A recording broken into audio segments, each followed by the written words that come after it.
Bonjour, Public Alform, et on se retrouve dans le lab de l'implémentation de la SafeLink. Donc, dans ce lab-là, on va parcourir tous les paramètres afin de réussir l'implémentation de la SafeLink et fournir une protection contre les malicious links à travers la Defender pour Office 365. Mais avant d'aller au portail de security.microsoft.com, donc comme déjà vu avec l'implémentation de la Safe Attachment, c'est que avant de créer la stratégie, on doit faire recours à un peu du PowerShell pour autoriser la customisation du l'environnement de Office 365. Je ne sais pas si vous avez déjà vu ce problème lorsque j'ai essayé de créer la stratégie de safe attachment et j'ai fait ça exprès. Donc j'ai créé la stratégie de safe attachment et à la fin de l'assistant j'ai eu et j'ai rencontré un message d'erreur. C'est suite à l'option de customisation de configuration au niveau de mon tenant d'Office 365 n'a pas été activé. Donc pour faire cela, donc c'est à travers du PowerShell. Donc, première ligne, donc je me connecte à mon Exchange Online et vous avez les docs de Microsoft pour d'abord télécharger le module relatif à Exchange Online au niveau de votre PowerShell et vous vous connectez donc ici et après donc exécuter la ligne de Enable Organization Customization. Donc ça doit être exécuté impérativement, sinon vous n'aurez pas la possibilité de créer vos stratégies de Safe Attachment et Safe Links et même d'autres stratégies. Donc, je garde pas tout dans la tête comme stratégie, mais il faut impérativement exécuter ce genre de commande pour autoriser la customisation de vos stratégies et l'implémentation de stratégies personnalisées. Donc, revenons à nos sujets, donc à notre sujet, pardon. Donc, je vais aller à security.microsoft.com, donc notre portail. Ensuite, Policy and Rules. Et après, donc, Thread Policies. Et on clique sur la Save Links. Première chose que je l'ai fait, donc j'ai déjà testé une implémentation d'une stratégie Safe Links pour vous montrer en temps réel qu'est-ce que ça va donner.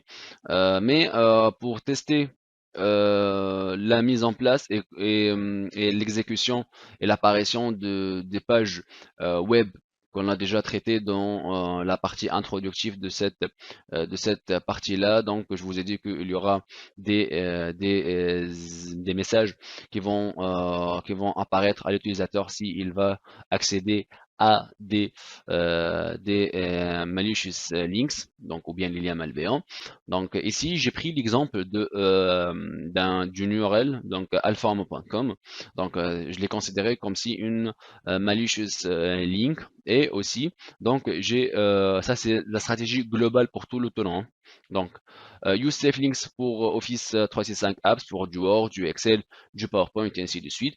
Do not track when users clicks protected links in the Office 365 apps. C'est que aujourd'hui, avec les stratégies de Defender pour Office 365, on peut aussi donner la possibilité à l'utilisateur d'accéder au lien, même si on va le notifier que il est un lien malveillant. Mais avec ça, donc, on va tout simplement auditer tous ces clics-là afin de contourner les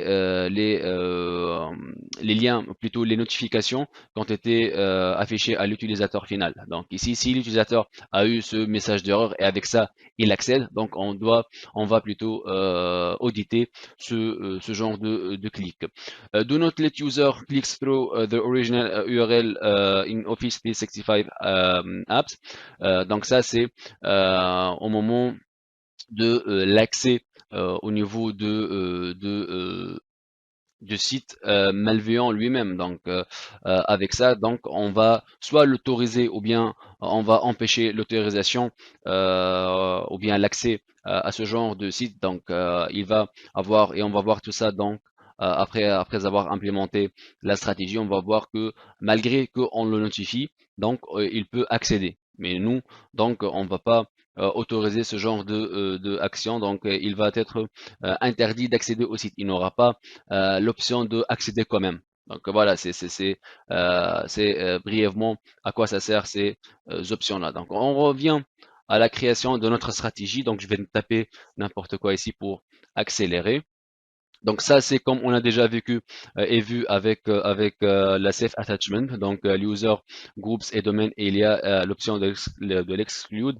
Donc on a dit que la domination va être indiquée à l'exclude si un utilisateur va être visé par include et exclude, donc il va être en mode exclude, donc puisqu'il y a la domination, comme je l'ai déjà expliqué. Donc ici, domaine M365, c'est mon domaine de test.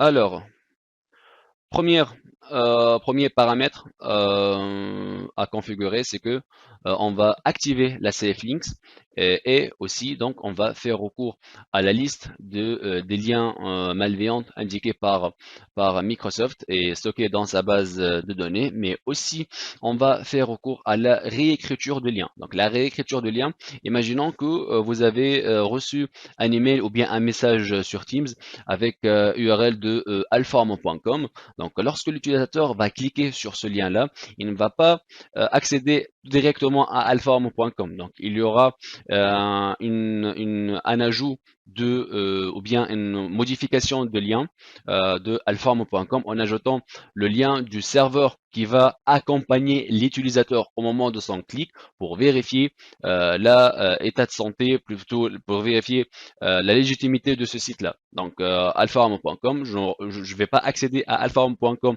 directement, mais je vais tout simplement ajouter une autre URL, je vais changer l'URL et modifier l'URL, et ça c'est la partie de la réécriture de l'URL. Donc je vais ajouter le nom de serveur qui va m'accompagner pour vérifier le lien lui-même et /alphaarm.com.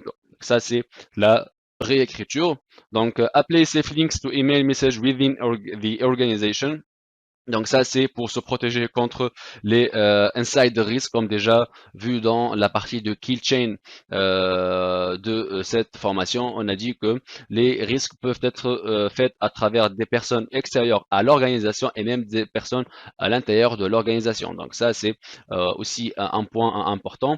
Apply real-time URL scanning for suspicious links and links that point to files. Donc ça, c'est pour les fichiers, plutôt les URL qui pointent derrière des fichiers, c'est-à-dire que si vous allez cliquer sur l'URL, donc un exécutable va être téléchargé et exécuté d'une manière transparente. Donc ça, on doit aussi se protéger contre ce genre de lien. L'attente de scan avant de délivrer le message. Donc ça, c'est pour la partie Exchange Online. Hein. Et aussi, on a Do not rewrite the URLs do checks via Safe Links API. Donc ça, c'est pour ne pas faire recours aux serveurs qui vont me accompagner au moment de clic du URL. Donc je vais faire recours à d'autres API. Ici, on peut exclure des URL si on sait très bien qu'il y a des URL qui sont d'une source légitime. Donc, on peut les ajouter ici. Donc, ajouter des URL et vous mettez l'URL qui sera bypassée par la stratégie de SafeLinks relative à des emails. Donc, ça, c'est pour la partie des emails. Pour l'activation de Safe Links pour les Teams, donc ici c'est on, donc on va faire recours à la liste de liens qui ont été déclarés dans la base de données de Microsoft comme des liens malveillants. Donc ici on va tout simplement ajouter ça pour les chats au niveau des Teams et les communications au niveau des Teams. Pour les Office 365 apps, Word, Excel et tout, donc on peut ajouter cette option-là pour vérifier aussi le contenu d'un fichier et vérifier les liens qui sont dans ce genre de fichiers de Word, Excel, PDF et PowerPoint. Track User Clicks, aussi une option à activer. Hein. Donc ça, c'est hyper importante afin d'auditer si un utilisateur a eu le message de il faut ne pas aller à ce lien-là, mais avec ça, donc, il a insisté et il a tout simplement navigué vers ce lien malveillant. Donc on va le auditer et après donc on aura la possibilité de voir ces informations dans la partie de report au niveau de Office 365. Next. Donc ici, use the default notification text. Donc ça, c'est, on va notifier les utilisateurs avec un default text qui a été implémenté par Microsoft. Sinon, on peut ajouter notre propre texte et même on va faire à la traduction des messages si on travaille dans un environnement qui est multinational, quoi, qui là où il y a des agences qui sont éparpillées dans tous les pays du monde. Donc ça, c'est aussi à prendre en considération. Donc ça, je l'ai mis moins, donc j'ai testé une stratégie qui va viser mon domaine. J'ai activé tous les options qu'on a déjà, que je l'ai déjà expliqué. Donc ici c'est pareil, juste j'ai ajouté comme un custom notification text. Donc this is a malicious links verified by a policy safe links Alform MS500. Donc vous voyez que ça c'est en anglais et on va voir tout ça avec une traduction automatique en français. Donc pour le test, je vais me connecter et je vais aller à mon espace Teams. Donc, puisque je vous ai montré que il y a le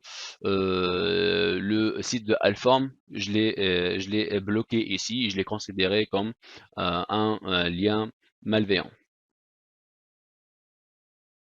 Donc ici, je vais cliquer sur Général. J'ai, par exemple, j'ai partagé ce lien-là dans une communication d'une Teams. Hop. Donc, c'est ici que j'ai eu un message d'erreur. Ce site web est classé comme malveillant. Donc, vous aurez le même retour avec les autres sites malveillants, puisque moi, je ne retiens pas dans la tête des sites malveillants pour les tester. Et donc, c'est alphaform.com qui est considéré comme un site web malveillant. Et vous voyez ici qu'il y a la traduction qui a été faite automatique. Il s'agit d'un lien malveillant vérifié par une stratégie SafeLinks Alphaform MS500. Donc, ça, c'est le message personnalisé que je l'ai mis au moment de la déclaration de la notification qui va être affichée aux utilisateurs. Si on va prendre le Outlook, donc si je suis un utilisateur qui a reçu ce mail avec le lien de Alform, je vais essayer de cliquer sur le lien. Et j'ai eu le même message d'erreur. Et avec aussi, il y a l'option qui est cachée quoi, de continuer quand même. Donc, puisque je l'ai implémenté moi, pour ne pas rendre la possibilité à nos utilisateurs de accéder au site Alform, même si je l'ai déjà affiché cette notification. Quoi d'autre? Donc, il nous reste la partie de Outlook. Donc, et comme ça, donc on a fait le tour de la protection pour les différents workloads avec du Defender for Office 365. Donc ici, j'ai un fichier. Dans ce fichier, j'ai ce lien-là. Donc c'est alphaform.com. Je vais essayer de cliquer sur ce lien. Hop. Et voilà. Donc j'ai eu le même message d'erreur. Et vous voyez ici, c'est qu'il y a la réécriture du URL, c'est qu'il n'accède pas à alform.com, mais elle accède avec une autre URL qui est la URL du serveur qui m'a accompagné pour vérifier la légitimité et la bonne raison derrière ce site-là et qu'il s'agit pas d'un site qui cache derrière du spoofing ou bien du phishing. Et juste, on va clôturer notre leçon avec un dernier point. C'est la mise en place des stratégies de Office 365, Defender pardon, pour Office 365 en masse, donc avec des sévérités bien précises.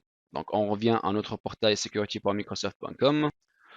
Donc ensuite, Policy and Rules, Policy, et on a la preset Security Policy. Donc la Preset Security Policy, ce sont des manières d'implémenter des stratégies pour protéger vos comptes utilisateurs. Donc, vous allez tout simplement appliquer des stratégies de Defender pour Office 365 et en même temps du anti-spam rules et anti-malware rules à travers ce genre de manière d'appliquer ou bien de déploiement de stratégie. Donc, on a la standard protection et on a la strict protection. Donc, la différence ici, c'est que, par exemple, avec la standard protection, on va dire que si on va recevoir un email qui cache derrière des doutes qu'il est un spam, donc je vais le mettre dans le courrier indésirable de l'utilisateur. Il sera supprimé en deuxième lieu au bout de 30 jours de ce dossier-là. Par contre, les strict protection, c'est destiné pour les comptes qui sont sensibles, tels que les directeurs ou bien le service pay de votre organisation. Du coup, donc, si on va, par exemple, recevoir un email avec les mêmes critères que avec la standard protection, mais ici avec le strict protection, de la même source, mais au lieu de le forwarder et le mettre dans le courrier indésirable, on va le mettre dans la quarantaine. Donc ça c'est le but de ici, c'est pour rendre plus restrictif et ici c'est plus permissif quoi. Donc ça c'est la différence entre les strict protection et les standard protection. Donc ça ici je vais brièvement voir l'assistant. Donc, je mets l'user. Donc, j'ai par exemple un utilisateur qui s'appelle Alex Wilber, par exemple. Hein. Tac, next. Aussi, je vais le créer des stratégies de Defender pour Office 365, du Safe Links et Safe Attachment et aussi des règles de anti-spam. Donc, ils vont être créés automatiquement. Hein. Donc, turn on the policy after the finish. Donc, pour Alex Wilber, succeed. Si on va revenir aux différents policies, donc thread policy, je vais commencer par une safe attachment. On va voir ici ce qu'il y a une strict preset security policy a été créée automatiquement. Donc ça va include user, ça va viser Alex Wilber. Donc ici, on revient pour voir la config. Donc strict policy. Et comme déjà vu, donc ici, elle va toucher que Alex Wilber. Si on prend une autre partie de anti-spam, donc on va voir une autre stratégie qui a été créée. Donc strict preset, preset security policy, là qui va viser aussi le Alex Wilber.